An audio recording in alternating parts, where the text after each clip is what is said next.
Channing hopped out of the car and made his way over to the other group of boys waiting for the bus. This was the first day of school and his first day at Hardin High. He had been eager all summer to go to high school. Planning and dreaming about it, he had almost driven me crazy with requests about what he could wear and how important it was that he fit in with the rest of the students. I had to shake my head. He was so different than his older sisters. They had not bothered at all with appearance, as long as they adopted the standard uniform for teenage girls. But I guess a lot had changed over the past 3 years. It tickled me that the boys and girls, so intently interested in the opposite sex, separated into their own clumps at almost every opportunity, boys huddled on one side of the street and girls on the other as they waited for the bus. Most parents hung back either in their cars or standing in their own group at the far end of the lane. We wanted to be sure the bus was on time and that our kids made it on their journey, but we tried to give our kids some space. As I looked at the students, I could see what Channing was worried about, as almost everybody wore what had been decided as the cool look for that year. He certainly had adopted the clothes that defined his friends. The interesting part was how different the dress code was for the boys and girls. Also, it surprised me that the students talked about individuality so much, but they all dressed so similar. Although both groups had a typical preferred attire, there was little variation within a group but a wide gap between the sexes. One group stood there, almost slouching as they exchanged soft conversation and took sideways glances at the ones across the street. Their look was simple. They all wore jeans, perhaps some in a dark wash, and others in a lighter hue, but all wore jeans. The styles were either boot-cut, straight leg, or slim. Thank goodness the baggy look favored for so long had gone away. The jeans were paired with a t-shirt or plain top and a hoodie. Colors were the only variable, with a few wearing bright colors or prints, but the majority favored solid, dark combinations. Shoes were limited to sandals or sneakers. They held their notebooks in their arms or stuffed into backpacks. What struck me was how relaxed and comfortable their uniform was. I mean, they wore nothing that required a sacrifice for fashion. Across the street, the look was entirely different. Here you could see that fashion was much more important. It extended to how they did their hair and especially for the older ones included some makeup. Although again, the overall look suggested a uniform rather than wide individuality. The basic outfit centered on a skirt with a coordinating top, 1 or 2 wore dresses but they were older students. Nobody on this side of the street settled for pants. This year the fashion had swung back to wearing hose with the skirts. These were more frequently patterned and in a color that went with the skirt, but I knew some would be wearing nude shades at some point. The majority went with pantyhose, but I knew a few were brave enough to try stockings which required some sort of underwear with garters. Shoes were definitely fancier than the ones worn in the group across the street. They were all dress shoes, some even had modest 2 to 3 inch heels, a trend that had just taken off in the past year or so. I liked to think it was related to the return to hose. These outfits were generally accessorized to the utmost, with lots of unique jewelry, belts, and especially purses. The increase in accessories seemed to correspond strongly with age, as seniors liked to wear rings, earrings, necklaces and bracelets at all times. Maybe because as juniors, they had all gotten pretty class rings at the end of the school year. It seemed most coordinated their jewelry with this important item. Along with fashion-driven clothes, their hair was styled with bangs being an almost universal look. Use of makeup was more optional, but almost all had on some type of lip gloss or color as well as mascara. Eyeshadow seemed pretty common too, but only the oldest wore eyeliner, foundation and blush. The other noticeable aspect on this side of the street was how they talked more, even if it was hushed whispers. I could tell they all had their eyes focused across the street and could only surmise much of the talk was about the opposite sex. Watching the students reminded me of how important I felt when I dressed like this for school. And how worried I had been that my look would be accepted by the others in school. I also remembered the hushed whispers as I talked about which boys were cutest and how we might get them to talk to us. Now I knew that the boys were also trying to figure out how to talk to us and that most barely recognized how much effort we had spent on our clothes, hair, and makeup. To them, just that we were girls was enough to excite them and make them nervous. I could only shake my head in disbelief at these memories. Had it really been that long ago? As much as some things were the same, others had shifted radically. How had the changes occurred so fast? Looking at Channing, I could tell he was really nervous. He had laid out his clothes last night, going over and over his choices till he had to go to bed. The only way I could get him to pick one outfit was to suggest he decide on his clothes for the entire week, that way he could wear all of his new ones so it wasn't just about today. We had spent the last month shopping and looking to be sure we had the cutest and latest styles. He had wanted to push the envelope constantly, insisting he be allowed to wear outfits that I felt were a bit too fashionable for someone his age. But we had been able to work it all out, and as I saw him in the group I could tell that he had judged correctly what would be the preferred look this school year. Even though he had on the same look as his peers, I could see his nerves rising to the surface. There were telltale signs in his movements and stance. I could also see his eyes dart toward Rebecca. She was a neighbor girl, a junior, who he had a serious crush on. If I hadn't known her since she was little, I would have been hard-pressed to pick her out since she had adopted the current outfit of her age group. I just hoped Channing wouldn't get his feelings hurt this year, as it was unlikely she would notice him or be as interested in him as he was in her.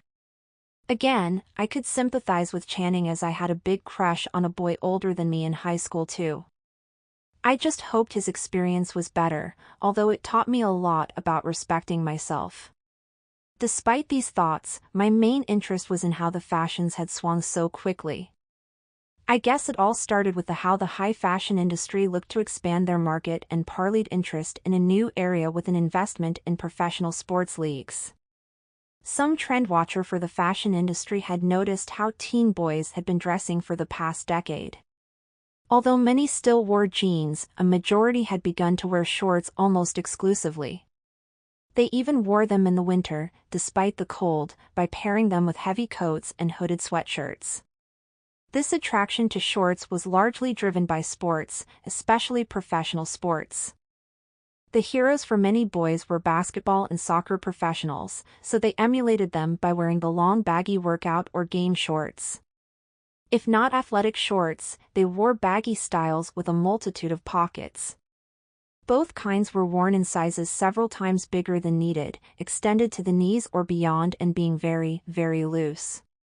The voluminous expanse of cloth made the shorts sort of swirl or drape around the body, giving a particular look. The shorts were paired with tees, hoodies, sports socks, sneakers, slip-on sandals, and often compression undershorts.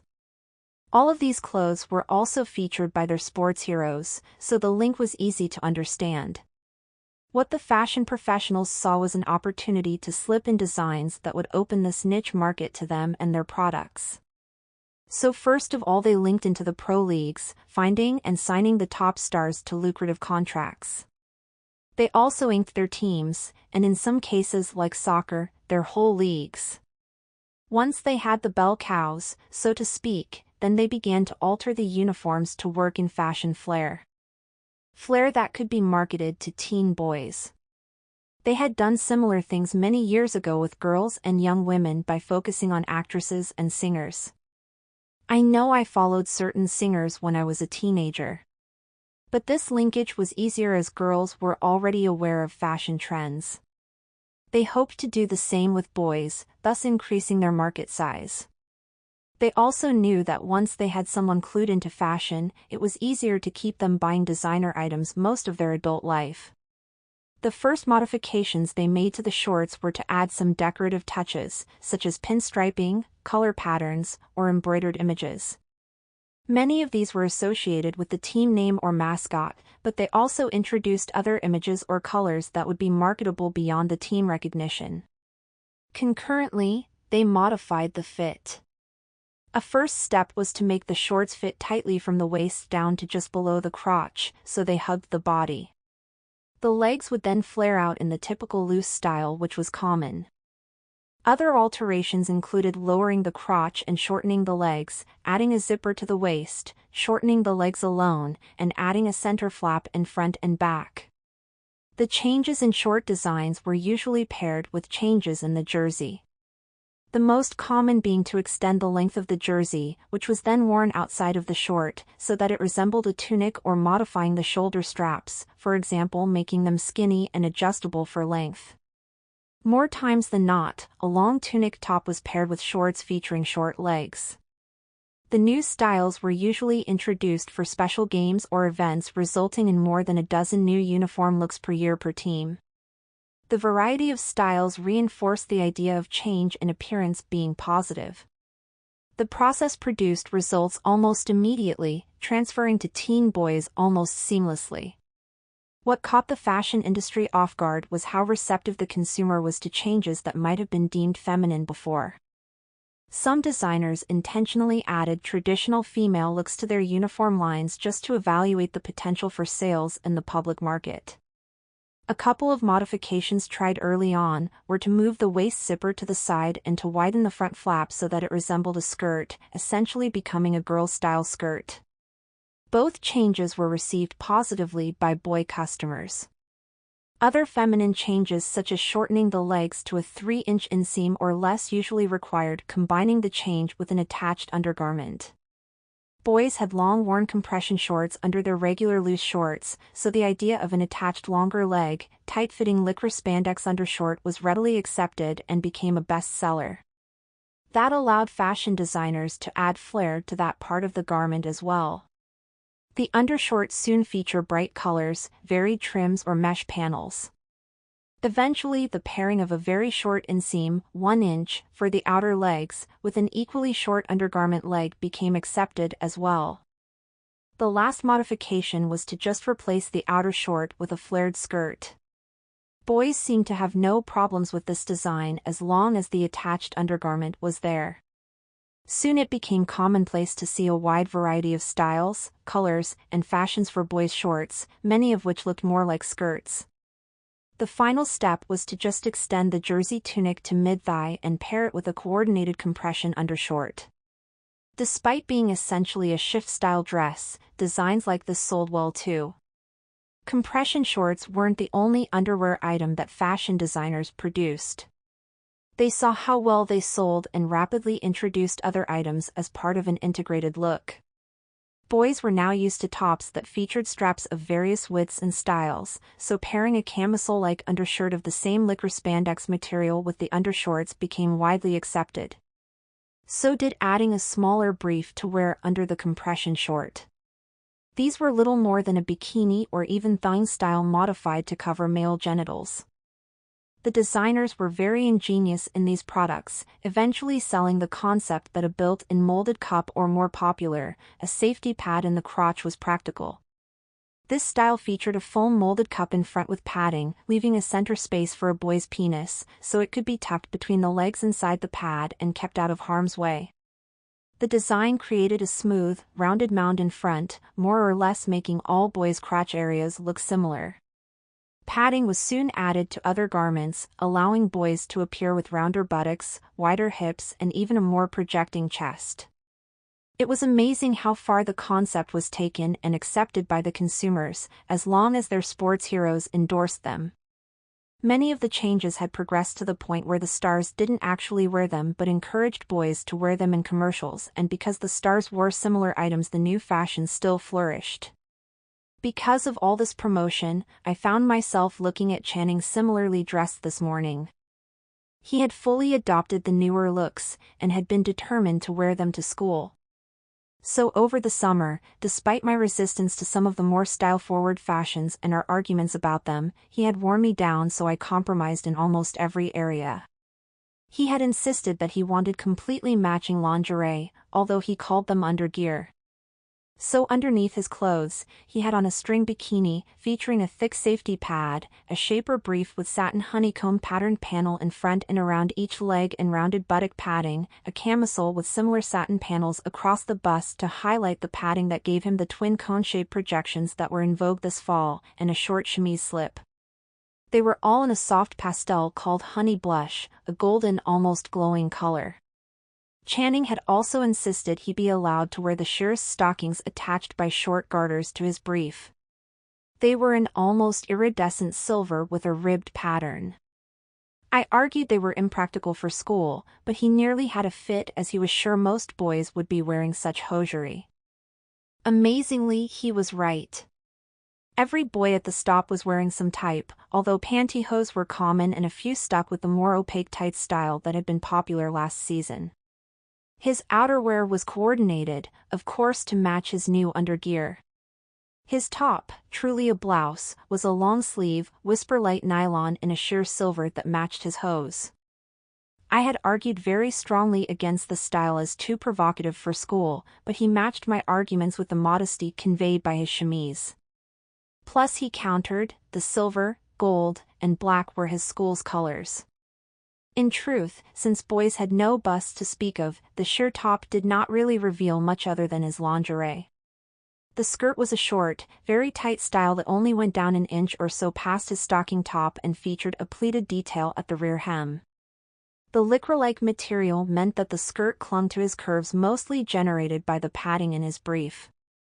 I warned him it would be difficult to sit and walk with such a mini style, but he seemed not to care. He actually reminded me it was like in my day, where girls openly wore corset-style tops and let their bra straps and thongs show.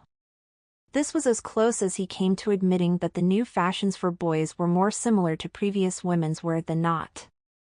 Again, I conceded to his wishes. He did agree to a more modest shoe. It was a cute loafer style with only a 2.5-inch heel.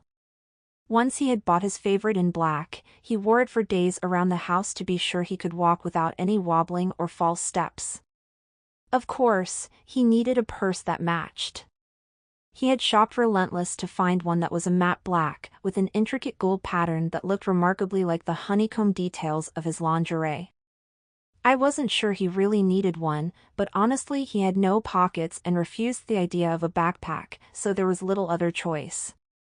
He had spent countless hours and more than a few dollars to finish his outfits with jewelry accessories, although he did limit them to earrings, simple bangle bracelets, a matching necklace, with a single ring on each hand. Today, his jewelry all featured a honeycomb design. Not only did his colors match his new school, but the honeycomb was a direct link to the wasp that served as a school mascot. The effort he put into this outfit totally surprised me, and he matched it with the similar thoroughness for 9 others. He had insisted he couldn't wear the same thing more than twice a month. The transformation of boys' clothes down this fashion path was also accompanied by a change in the personal grooming. When I was a teen, most guys seemed to barely bathe and appeared to prefer showing off whatever scraggly beard they could grow on their face. Their hair was frequently not combed or cut so short that brushing was not necessary. I remember my best girlfriend remarking one year that they looked more like cavemen than high schoolers. Now, those trends had been totally replaced. Not only were faces kept completely shaved, but body hair removal had become widespread too. Of course, not all boys followed this trend, as it required much more time and effort. But once Channing saw that his favorite soccer star had embraced this look, he insisted that being hairy was not for him. He even saved the money he earned over the summer babysitting so that he could get waxed just before school started. Although he never mentioned it to me, I heard his conversation at the salon when I picked him up afterwards, and it was clear that he had included waxing of his private area, which I assume meant he was smooth all over. Again, I chuckled inwardly as developing pubic hair had been a significant marker when I was young. Now, many boys preferred to sport an entirely smooth look that actually made them look years younger.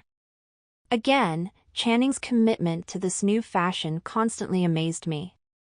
In contrast to his desire for smooth hairless skin, he insisted that he must keep his hair at least shoulder length, and we had been to the same salon countless times over the summer until he had just the right cut, color, and highlights.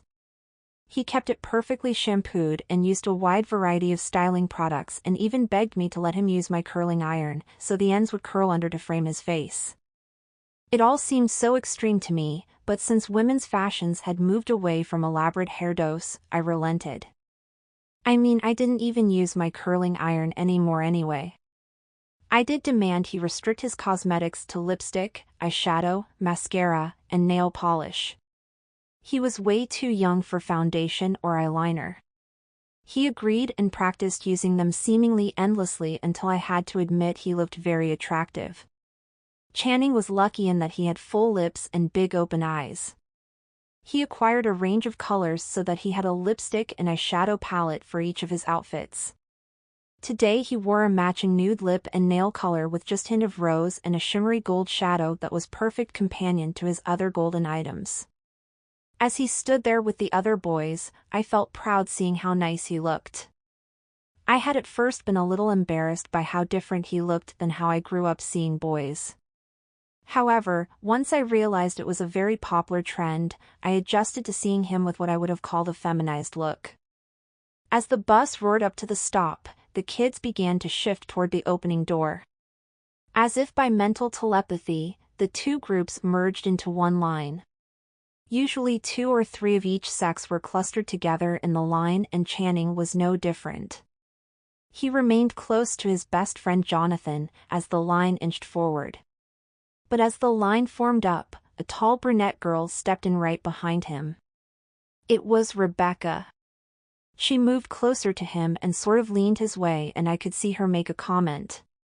Channing turned, and then when he saw who it was, he both smiled and blushed a little. He nervously played with the hem of his skirt and then moved a hand to sweep back some hair off his face. He answered her, and I could see as his mouth moved that he was saying thank you. I guess she complimented him on his look. As she continued to speak, she reached out her long fingers to move the offending lock of hair where it had fallen over one eye. Channing's eyes were locked onto her as he nervously bit down on his lower lip, while his right hand tugged at the top of his stocking where the garter was attached. Rebecca nonchalantly took his spiral notebooks from his left hand and put them with hers, and then placed her hand on his back as he began to climb the stairs into the bus. At this point, he paused and glanced quickly my way. A huge smile crossed his face. He mouthed the words "Thanks, Mom," as he wiggled his fingers in a small half-wave. I responded the same as he disappeared into the bus. I saw he and Rebecca sit together on a bench seat, and then the bus drove on. I was pleased both by how he seemed to catch the eye of the girl of his crush and that he showed me he loved me. I knew he was growing up, but now, maybe for the first time, I was glad he had chosen to go forward in his new life with a real sense of style and appreciation for his appearance rather than just slug around in the large baggy shorts he had worn in elementary and middle school. I expected that there would be more challenges ahead, but I was glad he at least looked pretty for his first day of high school. As I headed back to my car, I caught myself wishing that I could convince his father to make similar changes so that he might wear something to feature his nice legs other than the ugly shorts he preferred. Maybe Channing would help me. I would love to run my hands up his dad's legs, once they were smooth and encased in a silky nylon stocking. Yes, it was time he abandoned his old shorts as well.